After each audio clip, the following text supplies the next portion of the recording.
Dude, I cannot wait for Leon's side. I really can't wait to see how that's incorporated. Just getting more of my boy Leon. I cannot wait. I also wonder if, it's something that's been going on in my head, but in the spoilers for the original Destiny, but if you're here, like, that's inevitable. Obviously, I would talk about the original Destiny while I'm here, but, in the original Destiny, Leon, like, doesn't die? Because he comes back. You fight him as, like, a pseudo final boss kind of thing? Like, right before you fight Kronos and stuff.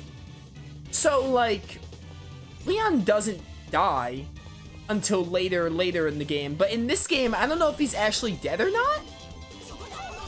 Like, is it possible they can change that? Because the way they portray this scene is like he's not dead, or he is dead.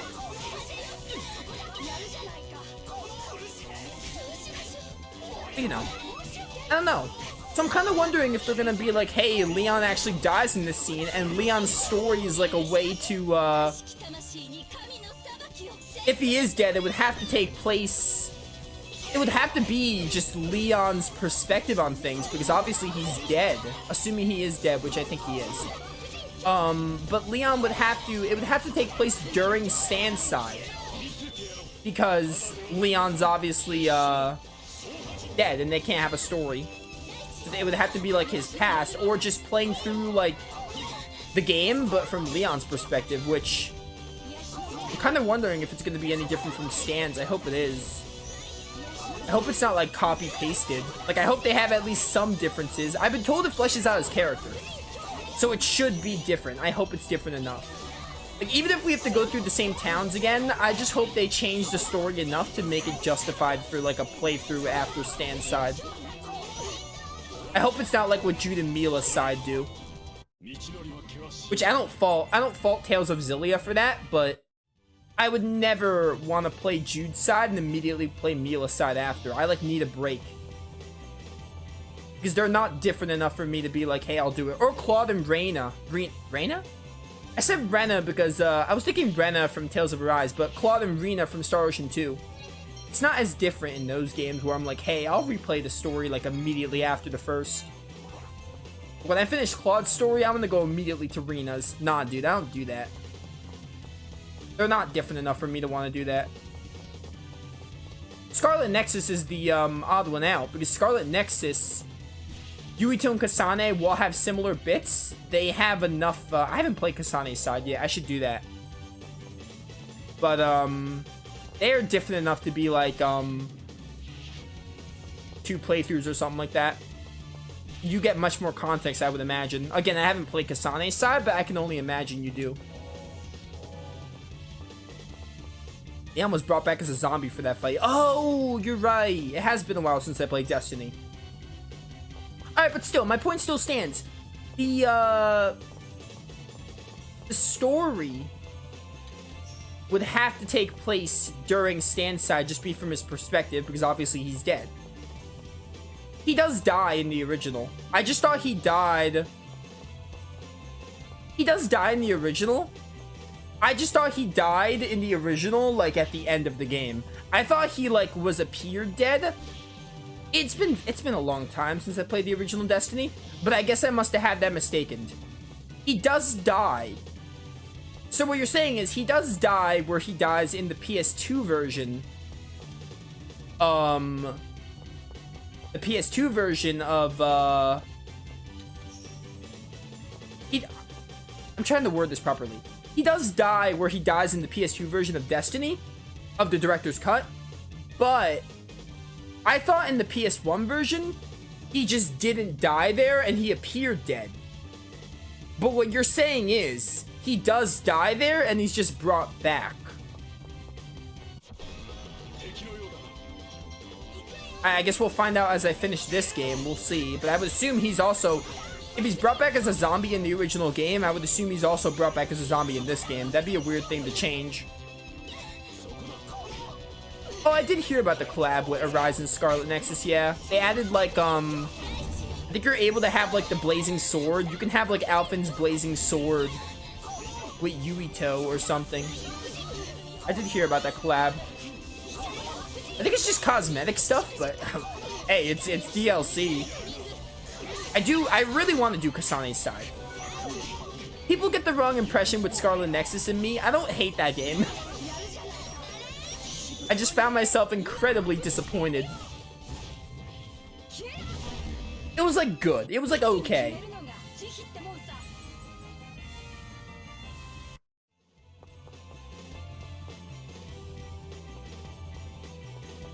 It was definitely a good game, but it wasn't a great game.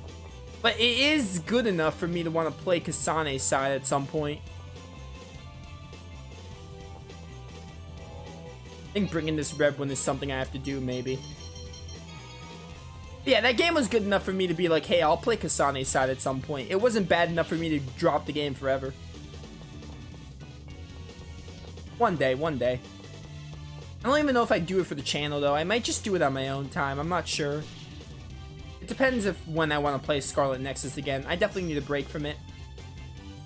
It hasn't even been a year since I finished that playthrough. I had to go to the other teleporter. Oh yeah, it's a two-way collab. So Scarlet Nexus gets Arise cosmetics, and I think Arise gets Scarlet Nexus cosmetics. Yeah. I did read about the DLC. Yeah, I just haven't played. I haven't played Arise or Scarlet Nexus. Arise I haven't played since I platinumed it. Oh no, that's a lie actually. I played a little bit of Arise. I'm playing the PS4 version because I'm trying to get a second platinum because that game is so good. Scarlet Nexus I haven't touched since I finished the playthrough. Arise, I think I started playing the PS4 version just to try to stack up a platinum on it. But I still haven't played it since the DLC release.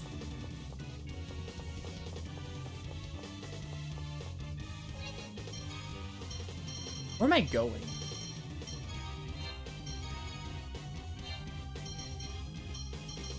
How close? What level are you, Stan? Almost 51. My goodness. This is like around the levels we would be in Diecroft, the original Destiny. I'm pretty sure I ended my Destiny playthrough in the early 50s, so this is like the levels we'd be in the original Destiny by the time we were in Diecroft. Did I have to move the red one the other way?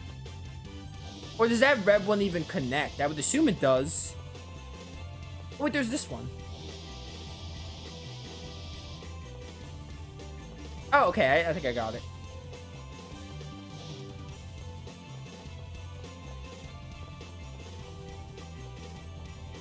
What do we have in here? Oh, it's just a chest. I have to go back around anyway.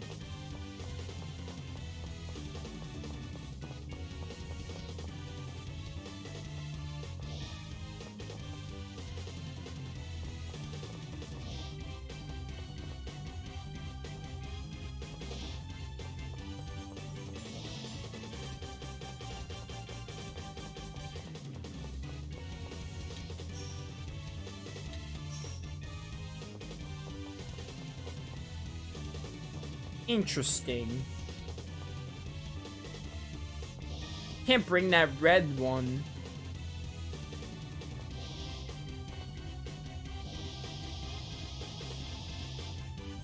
Could try going here, maybe. No, but then I'm stuck here. Dang it. I think I got it. I have to do something down there, I think. Most likely. Stop, let me hit you. Yo, the Groton was Addition Graces. It astounds me every time I play this game how similar it is to Graces. Oh, calm down.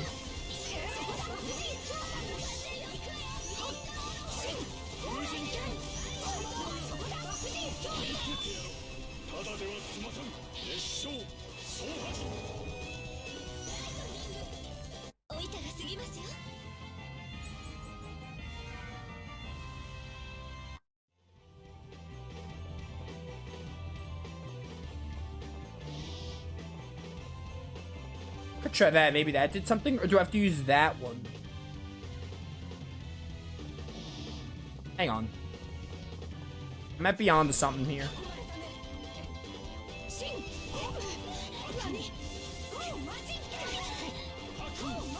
Oh, Majinken. Oh, calm down.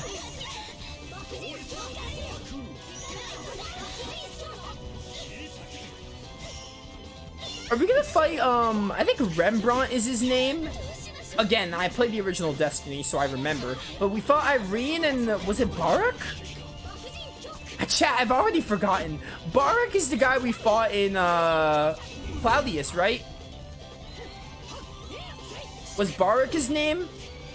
I think Rembrandt is the guy we haven't fought yet. I think Rembrandt is included in this, little trio thing. Yeah, Barak was his name. Yeah, then Irene was in Helrios. Pretty sure Rembrandt is gonna be here in McCall, I think.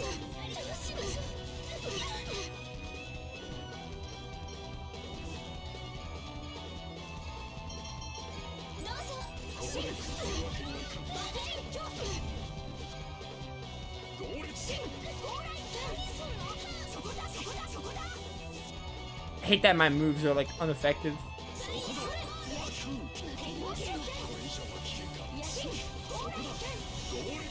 I might switch off Mary because of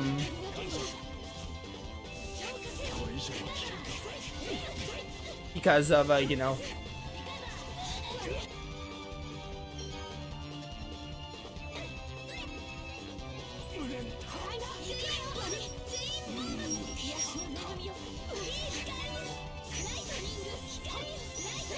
I need some of these to die. I get Gara.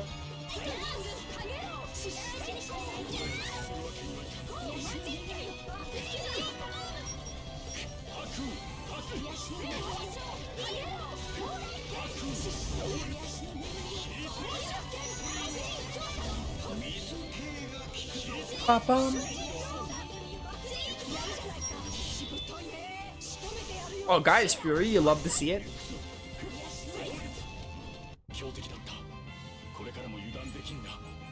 Getting 4 kinds of lenses. Yo, Maelstrom? That is awesome.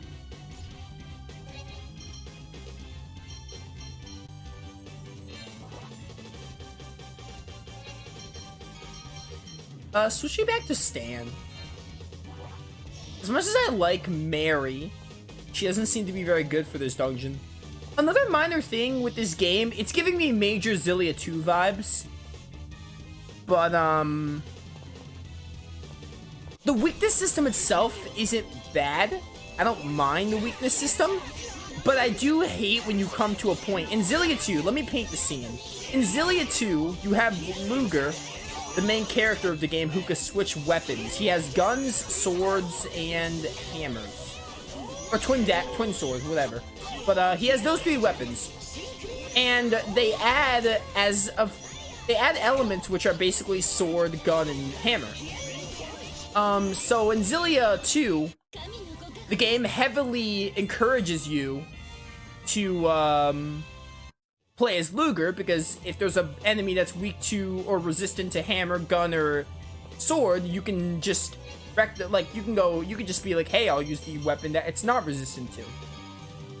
However, the problem comes in when you have like the Xillia characters like Jude, Mila, Elise, Alvin. They have only 1 element. So I think Jude is hammer and Mila's sword.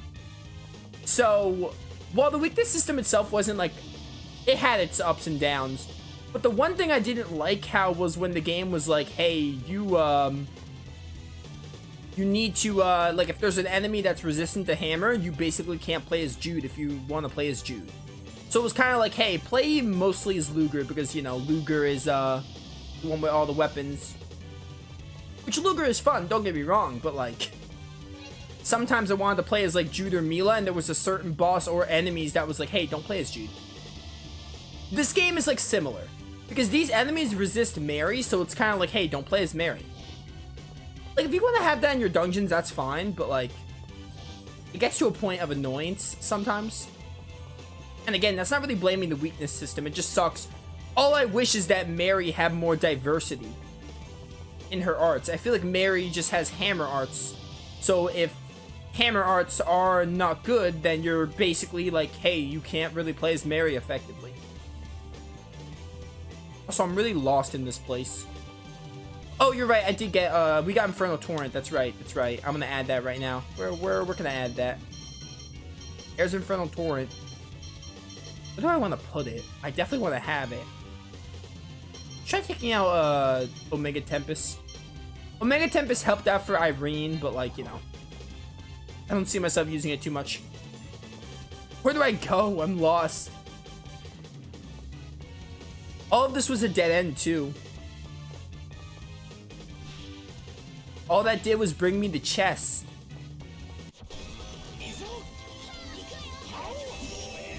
Classic Infernal Torrent. I love it. You can never go wrong with Infernal Torrent. Dude, you use that in the air? That's amazing. I love that.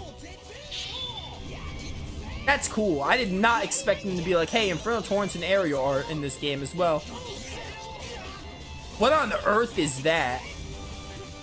That was like a giant spear on the bottom. I don't know what that was, but that was awesome.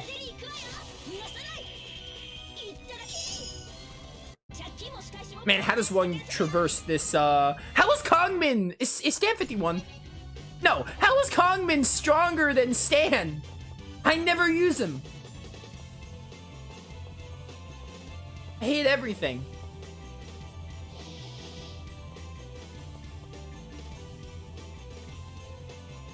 Stan, how close are you to level 51? You're really close. Once you get level 51, I am going to probably start dishing out some holy bottles because I am lost here for far too long. What did I say was the most confusing dungeon? Was it Ignacia? I think I said Ignacia was confusing. The most confusing for me. This is probably up there. Also Hell Rios as well. But then again, Hell Rios was when I was like hungry and I just asked chat for the answer. So maybe Hell Rios I would have been able to figure out, who knows.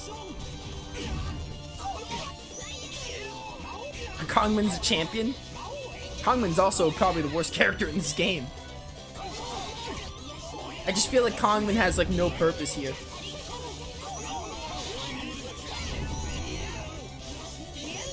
I don't even hate, I mean, sometimes I hate Kongmin, but I don't like truly hate Kongmin, but I don't really like him either. He's just like whatever. To be fair, so is Chelsea. I feel like Chelsea and Kongmin are like, Chelsea has like some mildly good moments, I guess, but like, I feel like Chelsea and Kongmin are like the weakest characters of the game.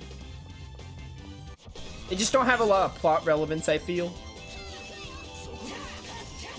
Which in the original, all the optional characters were like that, but in this remake, they even compared to Mary and Johnny. Like, Mary, I feel like, is a pretty interesting character, and so is Johnny. Johnny had some neat stuff going on. Again, we haven't seen Johnny since before the second half.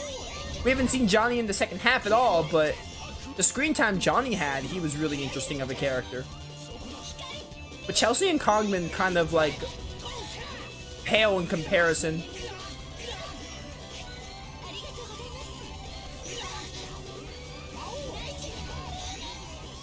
Like, Chelsea and Kongmin have, like, very zero relevance. And I get it that they were optional characters, but, like, Mary and Johnny are, like, again, they're not, like, the best characters ever, but they're a lot more interesting.